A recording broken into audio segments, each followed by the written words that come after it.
In this video, I am going to share my advice for everybody who is going to be going into college next year, and even for people who are in college, especially for people who are majoring in music, but I think this applies a bit to all majors as well.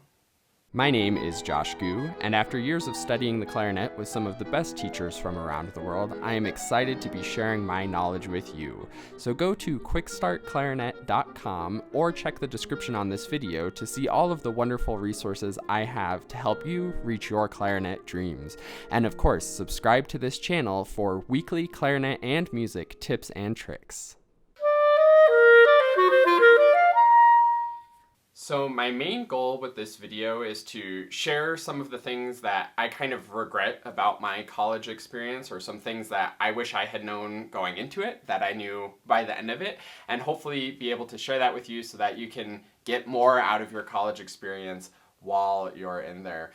And I think all of the things in this video kind of boil down to the same mindset stuff of, I felt like when I was in college, I was there to sort of prove myself, and I think a lot of young people sort of have that approach to life where it's our first time sort of being on our own, we're having to like discover ourselves and sort of figure out how we fit into the world, and it's a very stressful situation of like trying to show that you're the best, that you deserve to be where you are, or whatever that may be for you. And I want to shift that mindset a little bit from, instead of having to prove yourself and having to be the best and sort of be a perfectionist in the situation, trying to shift to thinking of an environment where we're all there to learn.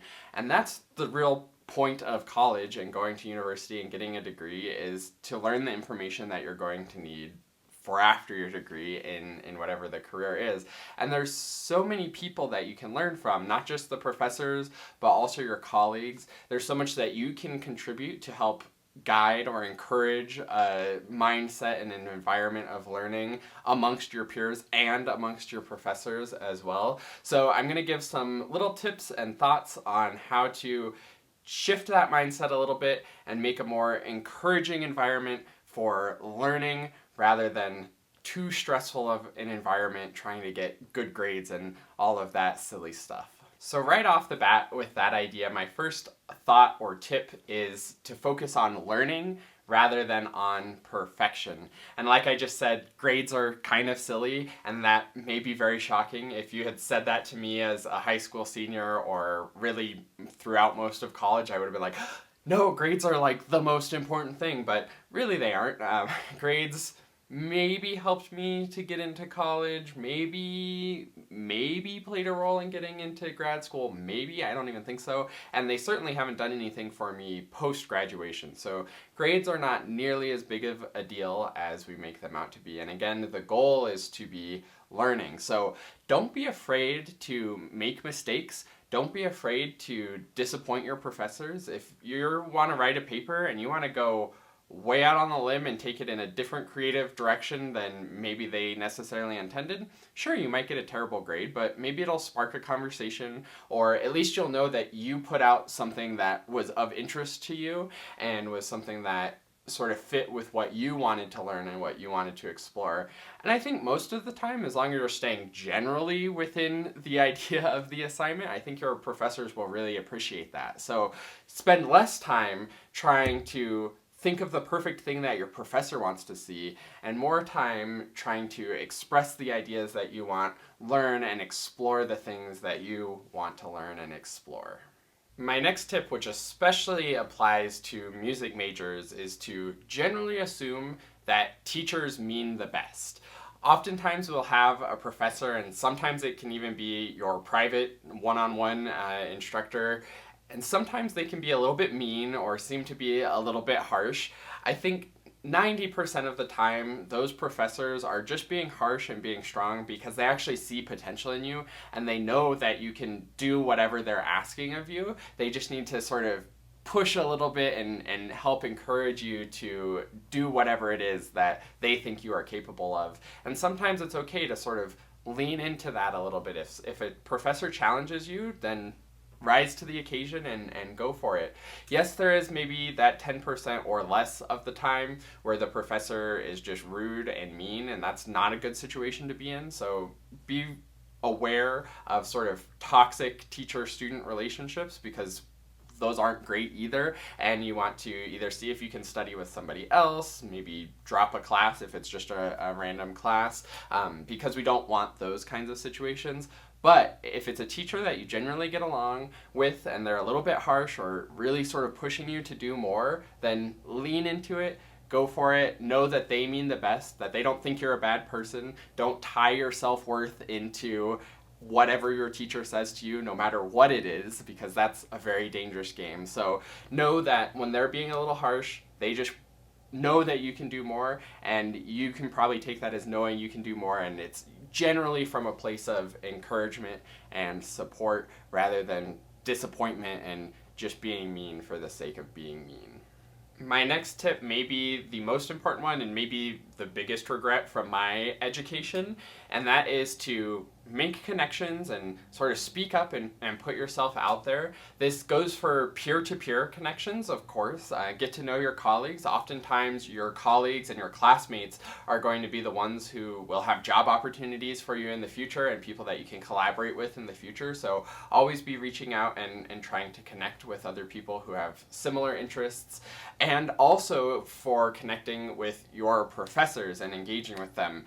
I think I went to a very small handful of office hours throughout all of my classes. Take advantage of those. I think professors generally like when students come to office hours, and you can have really interesting and engaging discussions with your professors one-on-one outside of the class. So take advantage of those things, make connections. Again, you never know when a professor might think that you know what you're doing and offer you some kind of job or something like that in the future, a way to extend your education beyond college, internships, things like that. So really making those connections is possibly the most valuable part of actually going to a college, so make sure that you do that. Another sort of subcategory of making those connections is asking for help and asking questions.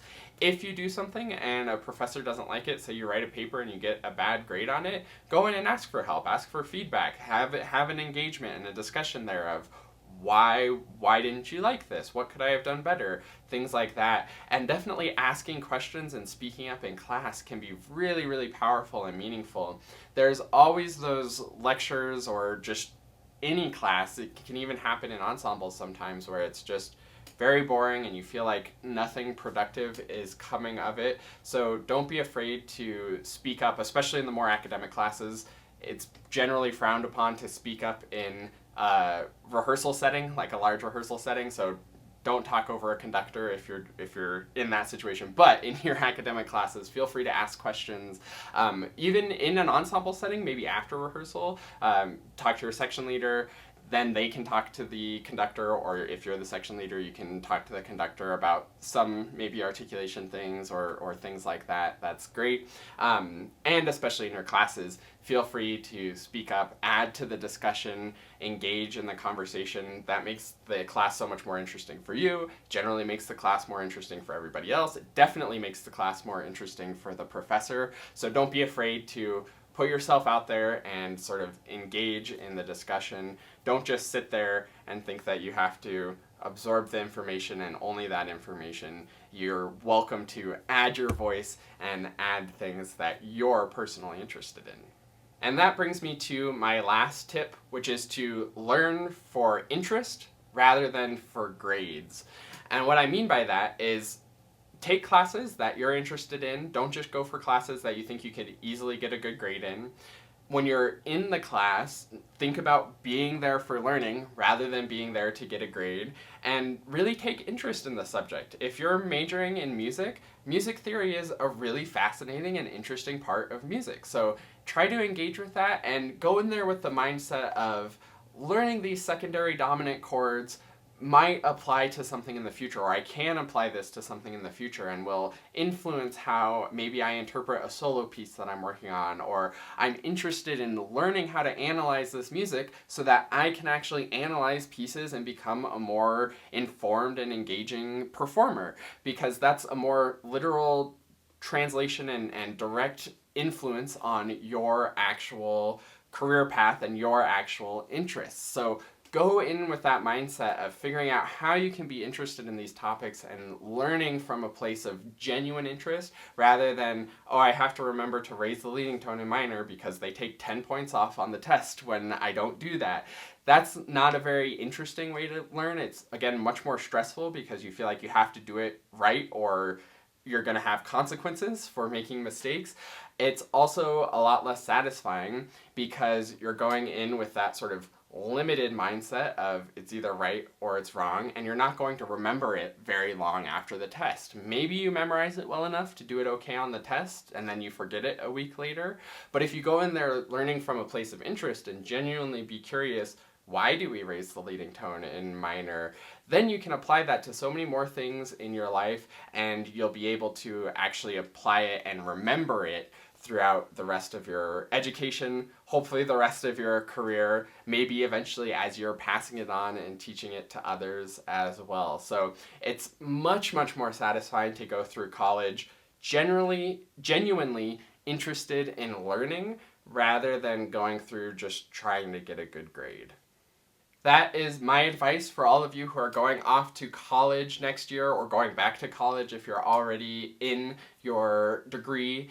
And I just want to say congratulations, as this is the time when all of the acceptance letters and all of those things are rolling in. I really hope that you enjoy your college experience, and hopefully with these tips and this advice you'll be able to get more out of it and shift towards that mindset of a place of we're all learning together rather than having to prove yourself or having to be perfect and having to get the grades. So good luck with your college journey. Definitely like this video if you found this interesting. Subscribe to the channel. I generally do more clarinet and music tips and tricks, but I do have the occasional general life advice, which I think is fun. Definitely leave a comment and let me know if you like these kinds of style of videos and if there's anything else that you would like to know about, especially if you have any questions about what it's like to major in music. I would be happy to give some advice and thoughts on that. And thank you so much for watching this video, and I hope to see you in another one.